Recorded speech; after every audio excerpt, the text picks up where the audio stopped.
Aquele que habita no abrigo do Altíssimo encontrará descanso à sombra do Todo-Poderoso.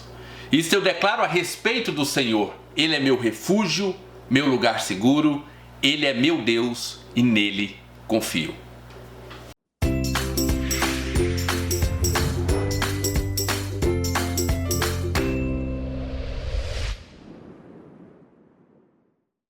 Olá pessoal, sejam muito bem-vindos ao canal Livros e Teologia. Meu nome é Rafael Pablo e hoje nós vamos ter um vídeo diferente. Normalmente o meu canal trata único e exclusivamente de literatura cristã ou literatura não cristã. Mas hoje eu vou fazer um vídeo diferente porque eu acho que é necessário explicar algumas coisas referentes ao Salmo 91. Mas antes eu queria dar um aviso para você. Se você não viu o nosso último vídeo, eu fiz a resenha do livro O Profeta Pródigo do Timothy Keller da editora Vida Nova. E como diz João Madureira, você não pode passar dessa vida para outra sem ler O Profeta Pródigo. Então, quer saber mais um pouquinho desse livro? Eu vou deixar o link aqui em cima nos cards ou lá embaixo na descrição desse vídeo. Diante de tudo que tem sido postado nas redes sociais, pregado nas igrejas, até porque agora a maioria das igrejas está deixando a sua pregação online, ao vivo, então nós temos a oportunidade de ver muitas pregações por aí.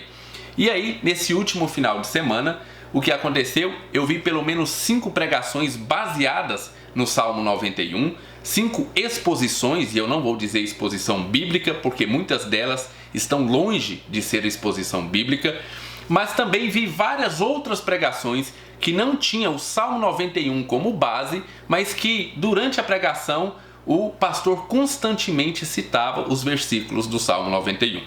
As atrocidades cometidas em nome do Salmo 91 ultrapassam e muito o criticado costume dos católicos em deixar a sua Bíblia aberta nessas passagens como amuleto de proteção. Quem dera o problema de alguns protestantes fosse somente esse. Então, nesse vídeo, eu quero trazer 3 formas equivocadas de utilizar o Salmo 91. Existem muito mais formas do que essas 3 que eu vou citar aqui, até porque a criatividade de alguns pastores é de deixar Hollywood no chinelo. Mas eu acredito que essas 3 formas são as 3 formas mais constantemente utilizadas e as 3 formas mais equivocadas de se utilizar o Salmo 91. Então vamos nessa. Primeira forma. O Salmo 91 não deve ser utilizado para você viver irresponsavelmente. Este salmo ele não possui um autor definido. Alguns estudiosos dizem que foi Moisés, outros dizem que foi Davi, mas não se tem certeza de quem realmente escreveu o Salmo 91. Mas tanto Moisés como Davi não viveram irresponsavelmente diante do perigo iminente. Vamos começar com Moisés. Por exemplo, Moisés fugiu do Egito para não ser morto. Ele não ficou passeando na frente da pirâmide de Faraó dizendo: pode ficar tranquilo que Deus me protegerá. Em Êxodo 17, outra passagem sobre Moisés, conta que alguns amalequitas atacaram o povo de Deus. E veja, novamente a reação de Moisés. Ele não ficou tranquilo, sossegado, esperando Deus agir. Não, ele falou para Josué: olha, reúna alguns homens aí para nós lutarmos contra o exército inimigo.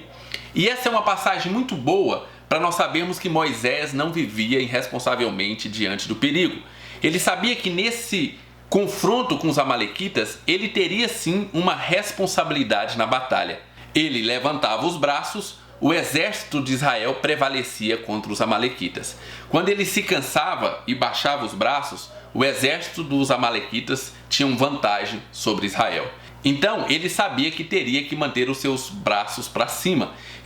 Essa passagem nos mostra muito como Moisés sabia que existia uma responsabilidade sobre ele.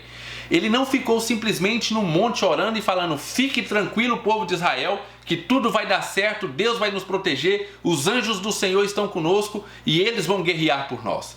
Não, eles tomaram uma atitude. Moisés não vivia irresponsavelmente diante do perigo. O mesmo nós podemos dizer de Davi. Contra o urso, o leão e mesmo o gigante Golias, ele não ficou parado esperando Deus mandar anjos para matar seus inimigos.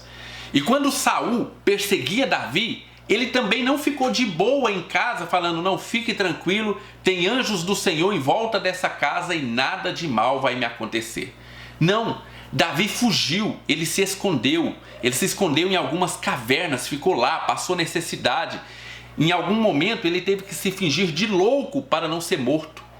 Veja bem, Davi não agia irresponsavelmente em nome de um misticismo, de uma proteção mística do Senhor.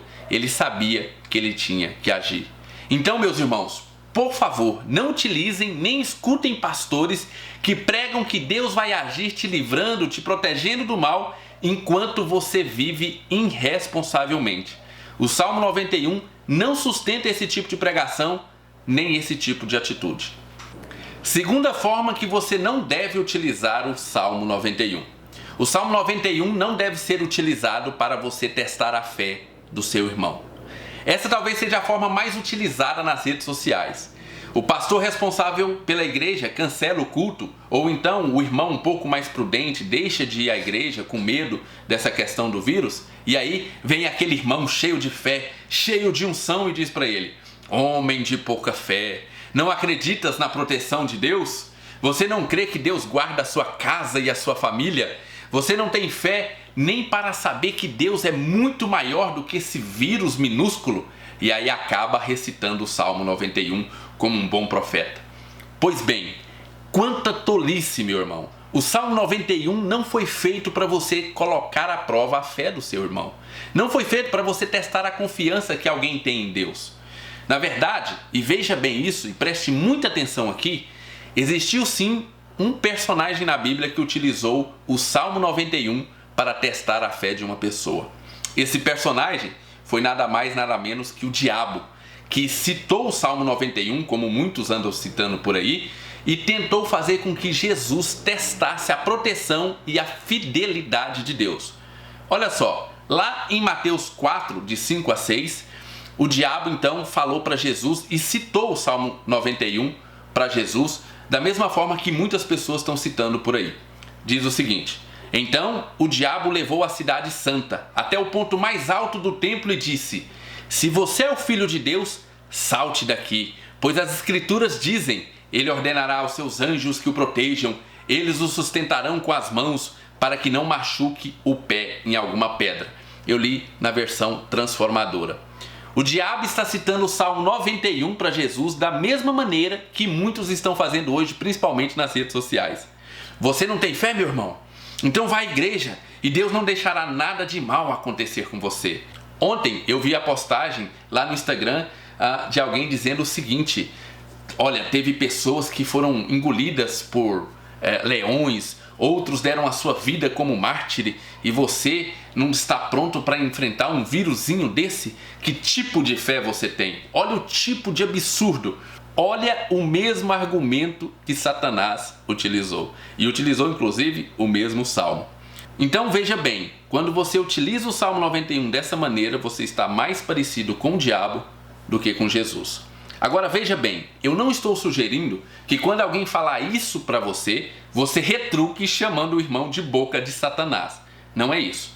O que eu quero e o que eu peço a você é que você, em amor, tente fazer o seu irmãozinho lá entender que este não é o propósito do Salmo 91. Que utilizá-lo dessa maneira é um equívoco. Haja em amor, não seja como ele está te acusando, não o acuse de volta. Haja em amor ao seu irmão e tente mostrar para ele que esse não é o propósito do Salmo 91. Muito bem, terceira e última forma que você não deve utilizar o Salmo 91. O Salmo 91 não deve ser utilizado como um feitiço de Harry Potter. Olha só, tanto nos livros como nos filmes de Harry Potter, nós temos os feitiços de proteção. Por diversas vezes, se você vê o filme ou se você lê o livro, você vai ver um bruxo querendo proteger um determinado lugar, então ele vira a varinha para esse lugar e começa a dizer palavras mágicas de proteção. É muito curioso ver que muitos crentes estão utilizando o mesmo procedimento. Eles acreditam que virando as suas mãos para a sua casa e falando palavras mágicas do Salmo 91, estarão protegidos contra todo o mal que existe no mundo. Veja, e aqui eu quero abrir um parênteses para que eu não seja acusado de falta de fé pelo irmão do segundo método equivocado. Eu não estou dizendo que eu não acredito no poder de oração. Eu acredito no poder da oração. Acredito que eu posso orar o Salmo 91 com entendimento, sabedoria e discernimento. Acredito que eu posso pedir a Deus que proteja minha casa, meu lar, minha saúde, a saúde dos meus familiares. Tudo isso é válido, meu irmão. Você orar a Deus. Mas veja bem, o problema é quando a minha oração deixa de ser uma oração de petição a Deus, uma oração de total dependência de Deus, para se tornar um mantra místico, que me faz acreditar que a simples repetição de algumas palavras é o suficiente para colocar um feitiço de proteção na minha casa e na minha família. Meus queridos irmãos, cristianismo não acredita em feitiços, não acredita em contra-feitiços. Cristianismo acredita no poder e na soberania de Deus. E se você não acredita suficientemente na palavra de Deus para obedecê-la, ou pelo menos para inclinar o seu coração para a obediência, posso te garantir, você também não tem fé suficiente para a aplicação do Salmo 91. E a mera repetição do Salmo não será mais forte do que manter a sua Bíblia aberta na entrada da sua casa para espantar mal-olhado, olho gordo, inveja e outras crendices místicas. O Salmo 91, meus irmãos, é para ser utilizado com a finalidade de se abrigar em Deus e confiar na sua soberania. São aqueles que desfrutam da sombra do Altíssimo, ou seja, estão próximos, mas tão próximos que estão debaixo das suas asas. São para aqueles que confiam de tal modo em Deus que a vida se torna perda e a morte lucro. Enfim, são para aqueles que têm total convicção nas palavras de Jesus em João 11:25, que diz: Disse-lhe Jesus, eu sou a ressurreição e a vida. Quem crê em mim, ainda que morra, viverá. Então, diante de tudo isso, não utilize o Salmo 91 em nenhuma dessas três questões equivocadas. E não escute pastores que pregam o Salmo 91 em algumas dessas três questões equivocadas. Eu quero fazer um outro vídeo falando a respeito um pouquinho mais do Salmo 91 e como nós devemos utilizar o Salmo 91, como nós devemos orar o Salmo 91. Mas por enquanto, para que esse vídeo não fique grande, fica aí essas três formas de você não utilizar o Salmo 91. Eu espero que você tenha gostado do vídeo. Se gostou, deixa o seu like. Fiquem com Deus, um abraço e até o nosso próximo vídeo.